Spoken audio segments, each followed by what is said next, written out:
মৰমৰ ছাত্ৰ-ছাত্ৰীসকল HSLC exam 2023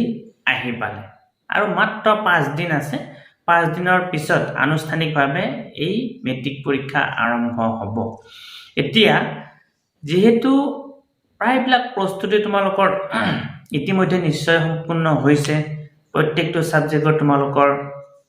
যিখিনি পঢ়িব লাগে সেইখিনি পঢ়িছা এতিয়া খালি ৰিভিজনৰ কথা তোমালোকে ৰিভিজন কৰিবা পৰীক্ষা হলত যাবা পৰীক্ষা লিখিবা আৰু ইতিমধ্যে তোমালোকে আটাইখিনি কথা কোৱা হৈছে কোন কেইটা সাবজেক্টৰ দুটা বহি থাকিব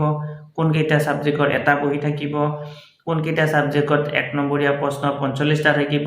কোন কেইটা সাবজেক্টত প্ৰ্যাকটিক্যাল থাকিব কোন কেইটা সাবজেক্টত প্ৰ্যাকটিক্যাল নাথাকে আটাইবিলাক কথা ইতিমধ্যে তোমালোকে গম পাইছা তাত তোমালোকৰ ক'বলগীয়া নাই 3 তাৰিখৰ দিনা তোমালোকে 8:30 এক্সাম হলত সোমাব পাৰিবা তাৰ পিছৰ গেদিন 8:40 তোমালোকে এক্সাম হলত সোমাব পাৰিবা এতিয়া যেতিয়া তোমালোকে এক্সাম হলত সোমাবা এক্সাম হলত সোমোৱাৰ সময়ত লগত কি লৈ যাব লাগিব এটো জনাটো অত্যন্ত দৰকাৰ কাৰণ এই কথাটো যদি তুমি ভালদৰে নাজানা তেতিয়া পৰৱৰ্তী পৰ্যায়ত তোমাৰ পৰীক্ষা হলত অসুবিধাৰ সৃষ্টি হ'ব এক্সাম হলত কি নিব লাগিব বা কি নিব পাৰিবা প্ৰথম কথা হ'ল এডমিট কাৰ্ড 2 নম্বৰতে ৰেজিষ্ট্ৰেচন কাৰ্ড এই দুটা কম্পালসৰি 3 নম্বৰতে তোমালোকৰ যিখন বোৰ্ডৰ ওপৰত তুমি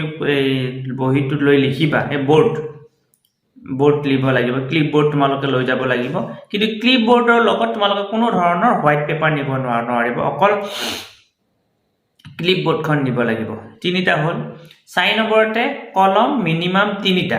ব্ল্যাক বল পেন ইতিমধ্যে আগৰ ভিডিঅত কৈছো তোমালোকৰ এডমিটৰ পিছফালে লিখা আছে ব্ল্যাক বল পেন 3টা লবা মিনিমাম কিহৰ কাৰণে 3টা লবা কিবা কাৰণত বেয়া হ'ব পাৰে গতিকে 3টা লবা নিশ্চয় পেন বিলাক তোমালোকে ইতিমধ্যে আগতে কিনি আনি ৰেডি কৰি থৈছা ৰেডি কৰি থোৱা নাই যদিও এতিয়া 4 দিন আছে তোমালোকে যি লিখিবা এই পেন কেইটাৰে লিখিবা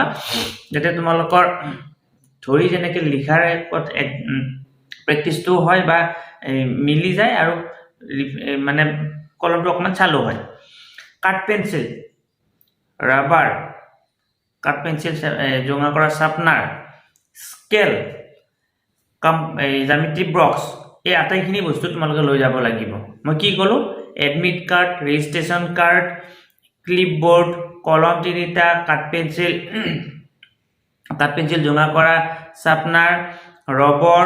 জ্যামিতি বক্স এইখিনি তোমালোকে লগত লৈ যাবা লগত স্কেল দীঘল স্কেল লগত লৈ যাবা এইখিনি তোমালোকে নিয়াটো কম্পালসৰি এই কাৰণে কম্পালসৰি তোমাৰ বিভিন্ন সময়ত আস্থা নিব লগা হ'ল পিছৰ বেঞ্চলৈকে যদি তুমি ঘূৰি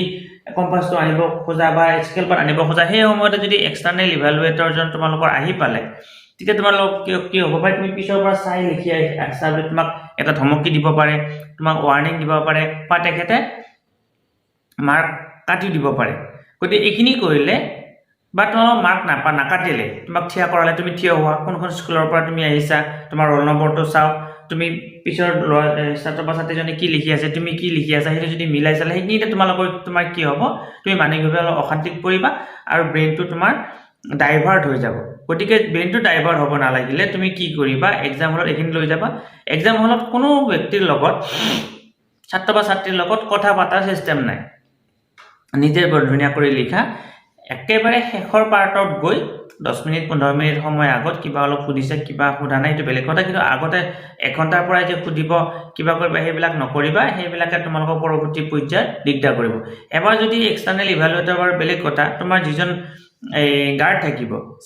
ছাৰে যদি তোমাক থিয়া কৰে কথা তুমি কৰে বাৰে তুমি কথা কৈছা এনেকৈ যদি তোমাক এটা ধমকি মাৰি দিয়ে বা তোমাক অকমান যে টানকে কৈ দিয়ে সেইটো তোমালোকৰ ইয়াতে এফেক্ট কৰিব আৰু তোমাৰ নাই বুলো মিনিমাম 10 মিনিট তুমি ভালদৰে লিখিব নোৱাৰিবা আৰু এক্সাম হলত মেট্ৰিক পৰীক্ষা নিচিনা এটি গুৰুত্বপূৰ্ণ পৰীক্ষাত 10 মিনিট লছ হোৱা মানে তোমাৰ বহুত লছ হোৱা গতিকে ভিডিঅটো যদি এই কথাখিনি কলো তোমালোকে এনেকুৱা ধৰণে প্ৰস্তুতি হৈ যাবা তোমালোকৰ কাৰণে শুভেচ্ছা সদায় আছে ষ্টুডেণ্টছ কুইন এছাম নামৰ ইউটিউব চেনেলটোৰ জৰিয়তে আমি ছাত্ৰ-ছাত্ৰীৰ কাৰণে বিভিন্ন ধৰণৰ শিক্ষামূলক ভিডিঅ' লগতে পৰীক্ষা উপযোগী ভিডিঅ' প্ৰস্তুত কৰিবৰ কাৰণে চেষ্টা কৰোঁ তোমালোকে যদি আজি প্ৰথমবাৰৰ কাৰণে এই চেনেলটো চাইছা অনুগ্ৰহ কৰি চেনেলটো সাবস্ক্ৰাইব কৰিবা আৰু ওচৰতে থকা বেল আইকনটো প্ৰেছ কৰি অল নটিফিকেশ্যন কৰি থৈ দিবা